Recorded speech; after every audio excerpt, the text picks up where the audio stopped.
Hello everyone, welcome to my life that is Medha's life. तो मैंने कुछ दिन पहले अपने लिए अमेजन से 2 हेयर केयर प्रोडक्ट ऑर्डर करे थे, तो वो आज डिलीवर हो गए हैं ये, and I am super excited for using this.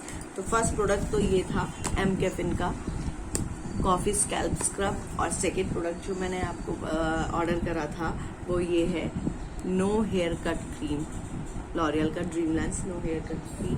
तो मैंने आपको कुछ 2 दिन पहले एक हैक बताया था कि आप इतने टिप पर अगर हेयर सीरम या कोई हेयर क्रीम या कुछ लगाते हैं तो उससे आपके बाल में नरिशमेंट आ जाता है और स्प्लिट एंड्स की भी प्रॉब्लम खत्म हो जाती है और ड्राइनेस की प्रॉब्लम। तो एग्जैक्टली वही चीज़ मेरे को इसमें मिल गया ड्रीमलेट हेयर कट क्रीम में, लिव इन कंडीशनर की तरह ही है। तो इसमें लिखा भी है seals split ends, strengthens length and tips. तो ये इसमें लिखा हुआ है, एज यू कैन सी, अभी माइट भी आपको दिखाई नहीं दे रहा होगा, हाँ। तो ये है, इसमें लिखा हुआ है, पूरा मेंशन करा हुआ है। तो मैंने सोचा क्यों ना इसे ही ट्राई किया जाए एक बार और देखा जाए कि ये वर्क करता है कि नहीं करता। और मैं स्कैल्प के लिए मुझे कुछ चाहिए था क्योंकि शैम्पू से सिर्फ नहीं हो रहा था।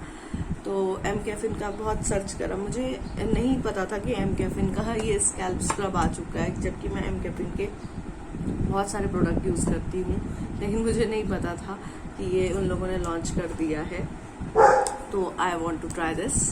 तो आज मैं सबसे पहले ये स्कैल्प स्क्रब ही यूज़ करूँगी और उसके बाद ये हेयर क्रीम यूज़ करूँगी। इसमें हेयर क्रीम में मेंशन भी नहीं किया है कि आप रूट्स पे लगा सकते हैं कि नहीं लगा सकते। तो बेसिकली मैं इसको इस बार मैं मिड लेंथ से स्टार्ट करूँगी, यहाँ से इतने बालों में लगाऊंगी।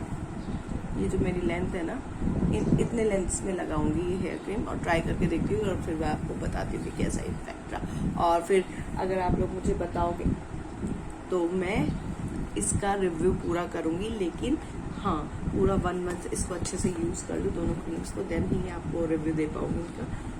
तो वीकेंड फ्राइडे रिव्यू में भी इन प्रोडक्ट्स का रिव्यू आएगा ही आएगा, लेकिन इंस्टेंट इफेक्ट अगर कुछ नज़र आएगा मुझे तो मैं डेफिनेटली आपको ज़रूर बताऊंगी इसका कैसा रहा। एंड सुपर एक्साइटेड ये। तो बेसिकली इसके एम कैफिन के प्रोडक्ट में जो इंस्ट्रक्शंस दिए हुए हैं वो यही दिया हुआ है कि wet the hair and part it into the section and then apply the scrub on the scalp and massage it for a couple of minutes in gentle motion और repeat until the scalp is covered। तो मुझे मतलब धीरे पहले ये जो मेरे roots है स्कैल्प है ये पूरा गीला करना पड़ेगा। तो उसके लिए तो मुझे स्प्रे बॉटल ही यूज़ करनी पड़ेगी। मेरे पास एक एम्प्टी स्प्रे बॉटल है टोनर की रखी हुई खाली, तो वो रखी मैंने इसीलिए थी कि समटाइम्स कभी क्या होता है ना कि आप रोलर वगैरह बालों में लगाएं तो स्प्रे करने के लिए ईजी रहता है पानी, तो इसीलिए मैंने रखा हुआ है। तो जब मैं करती हूँ फिर आपको बताती हूँ कि कैसे कर रही हूँ मैं इसको। तो अभी मैं सबसे पहले अपने बालों को हल्का सा गीला कर ले रही हूँ, बेसिकली रूट्स को। और मेरे पास ये पुराना टोनर का गुड वाइब्स के टोनर का स्प्रे बॉटल था, तो उसी से मैं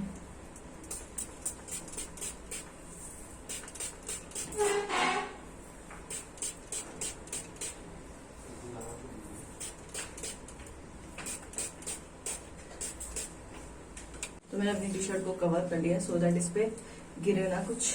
इसको पूरा अच्छे से गीला करूंगी।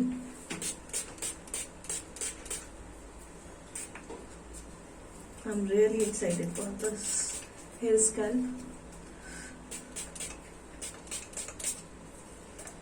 क्योंकि मुझे पूरा स्कैल्प गीला करना है।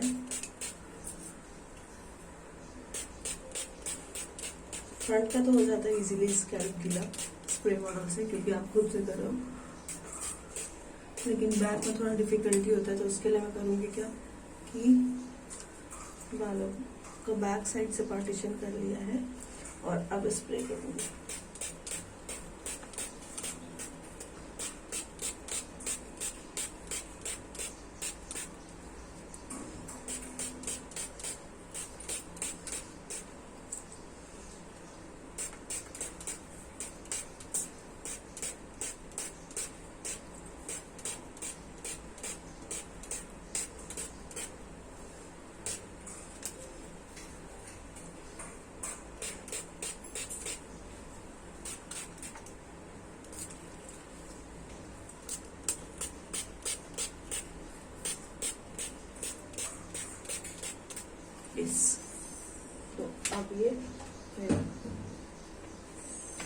अभी आप देख, मैंने रूम से अपने पूरे गीले कर दिए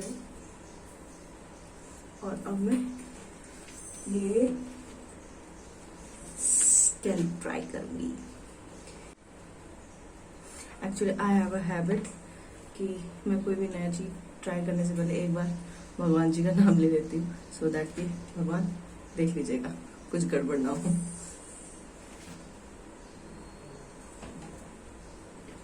इस पे तो एक्स्ट्रा लगा हुआ है, तो इसी को यूज करूं।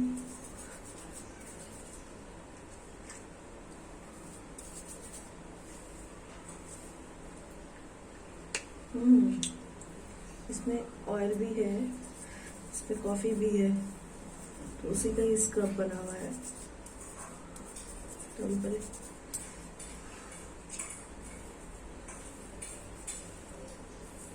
स्कैल्प में लगाना है मुझे।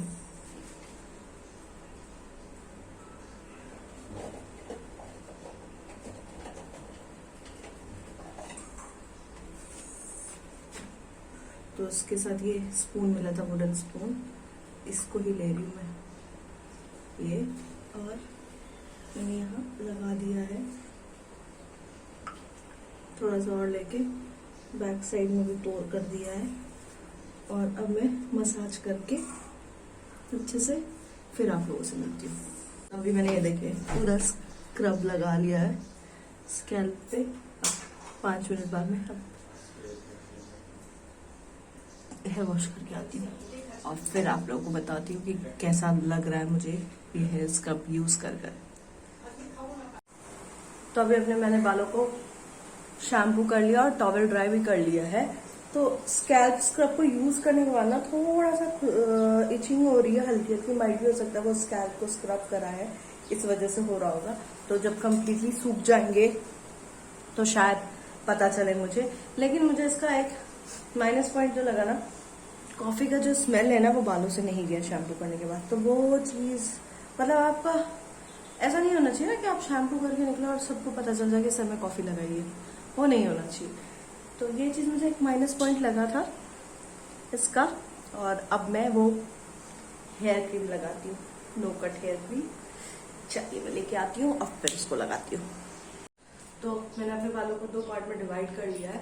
तो अभी जो मैं बालों में लगाऊंगी ना क्रीम, वो इतने लेंथ पे लगाऊंगी क्रीम, सो दैट मेरे ये जो छोटे छोटे बाल भी हैं उनको भी हेयर क्रीम लग जाए। और अब मैं लेती हूँ इसका जो ओपनिंग लाइक है, पॉप अप करना है, और ये देखिए आपको दिख रहा है, और इससे ही आपका ये क्रीम निकलेगा। थोड़ा सा बॉटल को प्रेस करना है और ये क्रीमी टेक्सचर ही है। लेट्स सी, अभी मैंने इतना ही लिया है, लगा के देखती हूँ।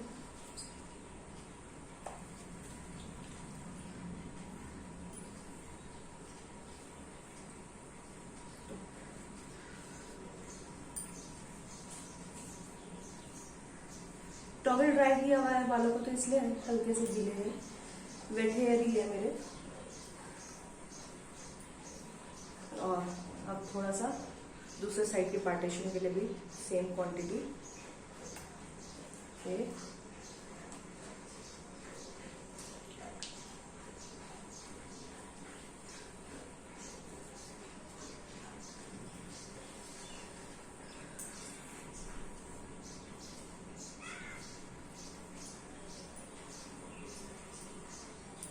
ये पूरे लेंथ को मैंने कवर कर दिया है। वैसे 3 सेंटीमीटर, लास्ट 3 सेंटीमीटर ही था, बट मेरे हेयर कट लेयर्स में है तो ऊपर से जो छोटे बाल है वो क्यों छूटे, तो मैंने उन पे भी लगा लिया है। और जो एक्स्ट्रा था उसको ऊपर की साइड से भी लगा लिया है। सो दैट प्रोडक्ट वेस्ट नहीं होना चाहिए। मेरा जो प्रोडक्ट यूज करने का तरीका है वो यही है कि अगर एक्स्ट्रा जो है हाथों में लगा हुआ वो वेस्ट नहीं होना चाहिए। जैसे कि आपने कल की वीडियो में भी देखा होगा, जो मैंने शीट मास्क लगाया था उसके सीरम का प्रॉपर यूटिलाइजेशन किया था। तो अब मैंने कर लिया सेट अपने बालों में। अब जब ड्राई हो जाएंगे उसके बाद ही पता चलेगा कि इस क्रीम का क्या इम्पैक्ट है यहाँ पर। बेसिकली ये जो लास्ट की रूट्स है ना, लास्ट की जो टिप है ना, बेसिकली उन पे ही इम्पैक्ट ज़्यादा दिखेगा। तो मैं सोच रही हूँ थोड़ा सा और ले लूँ प्रोडक्ट, थोड़ा सा और प्रोडक्ट लेके दोनों साइड बालों में लगा लो। अब मैंने थोड़ा सा और ले लिया है और सिर्फ नीचे के बालों को ही, यस,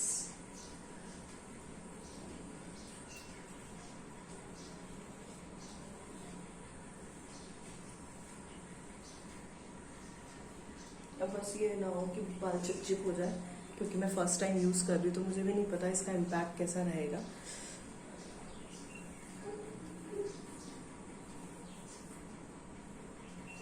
ठीक है, एक चीज़ है, वो स्क्रब लगा के ना, स्कैल्प पे स्क्रब जो लगाया क्लीन हो गई है। ठीक है, उसमें लिखा हुआ था एंटी डैंड्रफ के लिए भी है, बट क्लीन हुई है शायद, इसीलिए मेरा जो अब स्कैल्प है उसमें इचिंग हो रही है। लेट्स सी, थोड़ी देर बाद, 1 घंटे बाद ही पता चल जाएगा जब बाल अच्छे से सूख जाएंगे। तो अभी तो मैंने हेयर क्रीम भी लगा दिया था बालों में। थोड़ा सा मतलब थोड़ा सा हार्ड लग रहा है बाल, माइट भी हो सकता है आज फर्स्ट डे है, 3-4 बार लगाने के बाद ही इसका इम्पैक्ट नजर आए। अभी तो थोड़ा सा हार्ड लग रहा है, लेकिन हाँ, बाल जो होता है ना बहुत सॉफ्ट लग रहा है, क्योंकि स्कैल्प जो है ना पूरा ऐसा लग रहा है ना कि एकदम हल्का हो गया होगा सर मेरा। अब इचिंग भी नहीं हो रही, क्योंकि बाल पूरी तरीके से सूख चुके हैं ना, तो अब वो जो स्कैल्प में इचिंग हो रही थी वो भी नहीं हो रही है। इतना अच्छा लग रहा है ना सर, हल्का हल्का सा। और एक तो आज राजमा बनाया था मैंने, तो राजमा और राइस खा के तो बहुत ज़्यादा नींद आ रही, क्योंकि राइस खाने के बाद मुझे नींद आती ही आती है, और अभी ऐसा मन कर रहा है, और ऊपर से हेयर वॉश कर दिया है, तो मतलब वो हो गया है कि नींद के झोंके आ रहे हैं मुझे, और काम भी करना है, सो भी नहीं सकते। और अगर मैं 10 मिनट के लिए लेटी सोच के कि पावर नैप ले लेती, वो पावर नैप 10 मिनट से 2-3 घंटे की हो जाएगी, मुझे पता भी नहीं चलेगा। तो मैं कंफ्यूज हूँ कि सोऊं कि ना सोऊं। राजमा आज मैंने इतने टेस्टी बनाया था ना राजमा, क्या बताऊँ आप लोगों को लगेगा कि मैं अपनी तारीफ खुद ही कर रही हूँ, बट सीरियसली मतलब क्या बोलते हैं ना, मेरी कुकिंग जो स्किल है वो धीरे धीरे बेटर होती जा रही है, जो पहले बिल्कुल भी नहीं थी, बट अब धीरे धीरे बेटर होती जा रही है। वो कहते हैं ना, practice makes the man perfect, तो basically practice makes the perfect. तो वही रीज़न है कि धीरे धीरे मेरी कुकिंग स्किल अच्छी होती जा रही है। एटलीस्ट ऐसी हो गई है कि मैं खाना खाने का मन करता है अपने हाथ का बनाने, तो ये होता था कि अपने हाथ का खाना खाने का मन नहीं करेगा आपको। 1-2 डिशेस होती थी मैं बना लेती थी बहुत अच्छी, जैसे पनीर बना लेती थी अच्छा, और ये आलू का पराठा वगैरह, लेकिन सब्जी कोई बोलो तो राजमा छोला ये सब नहीं बना पाती थी अच्छा। इवन सब्जी भी बहुत सारी सब्जियाँ थी, कोई भी सब्जी अच्छी से नहीं बना पाती। लेकिन अब धीरे धीरे ना मेरी जो स्किल है, कुकिंग स्किल, वो इम्प्रूव होती जा रही है, और मुझे बहुत अच्छा लग रहा है ये चीज़ देख करके कि मेरी कुकिंग स्किल जो है इम्प्रूव हो चुकी है, and I am loving it, the feeling which I am getting कि हाँ अब मैं अच्छा खाना बना पा रही हूँ। मतलब कि मतलब जैसा मुझे खाना पसंद है वैसा खाना मैं बना पा रही हूँ खुद से। मम्मा का हाथ का खाना बेसिकली खा खा के बड़ी हुई, वही बनाना, तब बनाने की ज़रूरत नहीं पड़ी, कुछ नहीं करना पड़ा। जब बाहर जॉब के लिए थी तो तब भी ऐसा सच नहीं करना पड़ा था इतना, तो उस समय काम चल जाता था, 2-3 सब्जी बना के, ज़्यादा कुछ बेसिक आलू की सब्जी बना लेती थी, पनीर की सब्जी बना लेती थी, अभी पराठे बना लेती थी, तो इसलिए कभी ऐसा ज़रूरत नहीं पड़ा कि वैरायटी। लेकिन अब क्या है कि अब मन करता है कभी कुछ कुछ खाने का, और कोरोना ने मतलब बेसिकली पूरा सेल्फ डिपेंडेंट बना दिया है, इंडिपेंडेंट आप बोल सकते हो, बेसिकली इंडिपेंडेंट बना दिया। तो सो दैट कि पहले क्या होता था कि कुछ अच्छा खाने का मन करता था रेस्टोरेंट से ऑर्डर कर दिया जाता था, लेकिन अब ऐसा नहीं है। अब मन करता है कुछ अच्छा खाने का तो बाहर से सामान ले और घर पे बना लो अच्छे से, तो वैरायटी मिल जाती है खाने को, टेस्ट भी मिल जाता है। ये चावल खा के इतनी नींद आती है ना, क्या बताओ। वही हुआ जो इस बात का मुझे डर था, पावर नैप लेने के चक्कर में 1 घंटे के लिए सो गई। बात लगी कि उसके बाद से उठ के फ्रेश हो चुकी हूँ, सो दैट मेरी आँखें सूजी हुई और चेहरा सूजा हुआ न लगे। और थोड़ा सा रेडी हो गई, इयररिंग्स वगैरह पहन लिया। अब देखिए मेरे इयररिंग्स मत देखिए, एक्चुअली इयररिंग्स के छेद ईयर के छेद देखिए कितने लंबे चुके, इसीलिए बहुत कम पहनती हूँ इयररिंग्स। और अब होगा टी टाइम, चाय पियेंगे, उसके बाद मैं आज डांस प्रैक्टिस करती रहूँगी और फिर नॉर्मल खाना पीना सब होगा। तो मैं अपना व्लॉग यहीं पर ख़त्म करती हूँ। तो आप लोगों से मिलूंगी नए दिन में नए व्लॉग के साथ। So till then bye bye, good night, take care.